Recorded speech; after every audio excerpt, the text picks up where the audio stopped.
अस्सलाम वालेकुम रहमतुल्लाहि वबरकातुहू। मैं खाकसार खालिद खान अहमदनगर दक्कन वाला दक्कन दक्षिण महावसीर राष्ट्र महाराष्ट्र से बात कर रहा हूँ। मैं अहमद शाह के अहमदनगर शहर के शिरकी दरवाज़ा, निशान दरवाज़ा, कुरैश कब्रस्तान, सैयद मोहल्ला, मदीना दरवाज़ा, झंडा दरवाज़ा, अहमदनगर दक्कन से बात कर रहा हूँ। कापूरपुरा अहमद शाह बहरी पात्री परभनी ज़िले का सुन्नी मुसलमान बादशाह।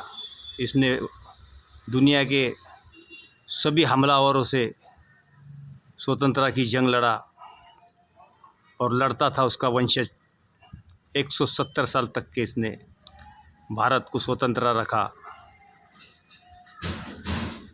1465 की पैदाइश है अहमद निजाम शाह बहरी सुन्नी मुसलमान की, और उसने 1490 में अहमदनगर की निजाम शाही की स्वतंत्र देश बनाया भारत के अंदर, और समाज की रक्षा किया और समाज को रोज़गार और संरक्षण दिया। और हर समाज के धार्मिक स्थलों को दरगाह, कब्रस्तान, गुम्बद, मीनारा, खानकाएँ, कॉलेजेस, यूनिवर्सिटी, दारुल उलूम,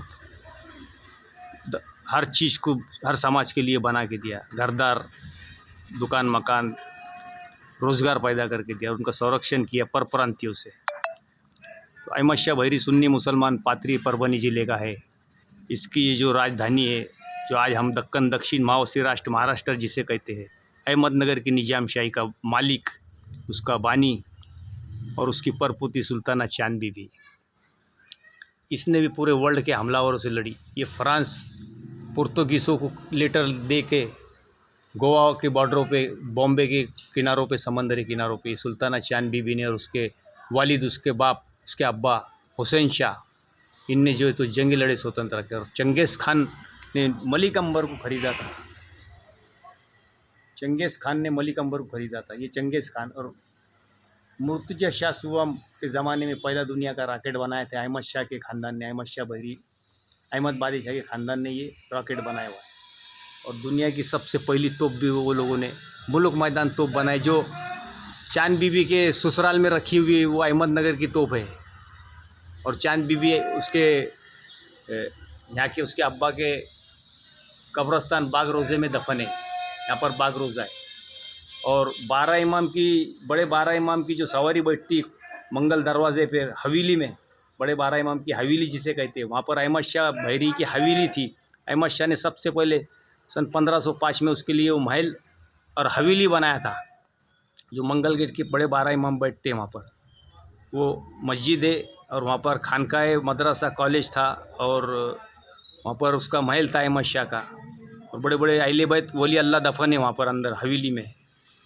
और कोटला दारुल उलूम जो है, बड़े बड़े वहाँ पर भी जो है तो दारुल उलूम मदरसा, कोटला मस्जिद है, वहाँ हमारे इमाम हुसैन की सवारी बैठती है। और बहुत बड़ा जुलूस निकलता है भारत के अंदर। हमारे अहमदनगर में मुहर्रम के अंदर छोटे 12 इमाम, बड़े 12 इमाम, इमाम हसन, इमाम हुसैन का बहुत ज़बरदस्त जुलूस निकलता है।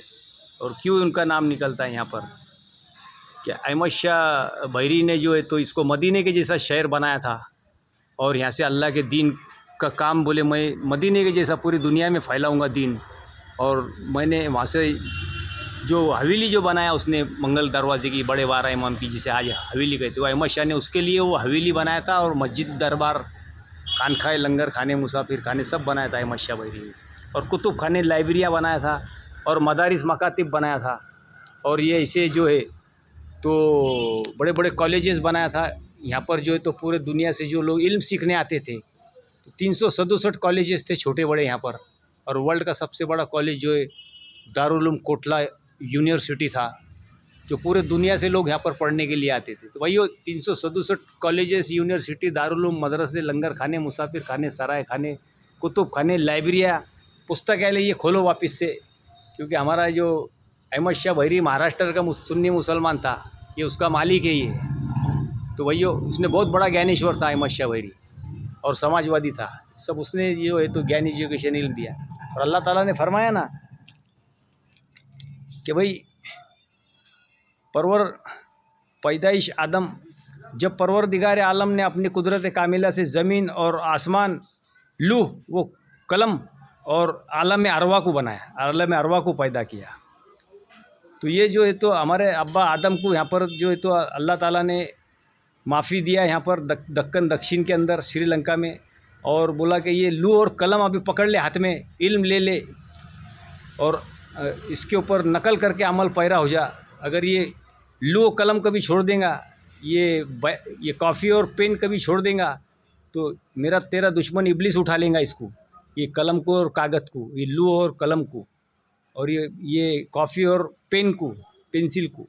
अगर ये इब्लिस ने उठा लिया, ये तेरा मेरा दुश्मन है, फिर तुम्हारे को जो है तो बोले वो जो है तो बेइल्म कर देगा। तो भाइयों, ये जो है इल्म के गहवारे 367 थे अहमदनगर में, 15 ज़बानें सिखाई जाती थी अहमदनगर में, जो अहमद शाह बहरी बादशाह के ख़ानदान ने यहाँ पर जो चलाते थे, उसमें की एक खानका और एक लाइब्रेरी है हमारी, और एक कॉलेज हमारा अहमदनगर झंडी दरवाजे के अंदर है कापुरपुरा में, और कुरैश कब्रस्तान कहते हैं इसे। तो यहाँ पर एक लाइब्रेरी है, हम सब समाज के लिए जो है तो जिस अहमद शाह ने बनाया था ज्ञान एजुकेशन इल्म का जो गहवारा था अहमदनगर, तो ये हमारा बाकी है यहाँ। वही कोई भी आना है यहाँ पर इतिहास तारीख फ्री में बताई जाती है। तो मैं खाकसार खालिद खान, अहमदनगर दक्कन वाला, ये लूह कलम को थाम लो तो समझ जाओ कि इब्लिस यमराज हमारा दुश्मन, वो फिर वो जो है तो गुमराह हो जाएगा। क्या? हाँ, तो यमराज और शैतान को गुमराह करने का है, तो उसके हाथ से जो है लूह कलम छीन लो, जो हमारा जो लूह कलम छीन के भाग गया, जो हमको अल्लाह ताला ने दिया था। भैया, ये सब ज्ञानेश्वरों के फ़ोटो और तस्वीरें हैं मेरे पास में। ये लोगों ने ये सब ज्ञान एजुकेशन इल्म बताई। हमारे छत्रपति शिवाजी महाराज को भी बहुत बड़े ज्ञानेश्वर थे, इनके ख़ानदान के लोग। ये सब पीर पठार साधु संत लोगों ने ये समाज के लिए इब्लिस से बचाने के, यमराज से बचाने के लिए ज्ञान एजुकेशन इल्म जो है पूरी दुनिया में फैलाए थे। तो भैया, ये सब जो है ये वापस से ये जो शुरू करो, और इससे समाज को और इंसानी समाज को, मानव समाज को जो है तो यमराज से बचाने का जो है तो ज्ञान एजुकेशन इल्म मिलता है। भैया, हमारा असली दुश्मन है जो यमराज शैतान है। तो इससे लड़ने के लिए परमेश्वर ने जो हमको ये लूह कलम दिया, यानी कॉफ़ी और पेन दिया, अगर ये हम छोड़ देंगे, और ये जो हमारे 367 छोटे बड़े कॉलेजेस थे, दारुल मदरसे थे, यंग और लंगर खाने, मुसाफिर खाने, हर चीज़ थी, तो इसको जो है तो इसकी वापस से हिफाजत करना, तो भाइयों समाज का जो है तो सब समाज का फ़ायदा होगा। भाइयों, मैं खाकसार खालिद खान, अहमदनगर दक्कन वाला। अस्सलाम वालेकुम रहमतुल्लाहि व बरकातहू।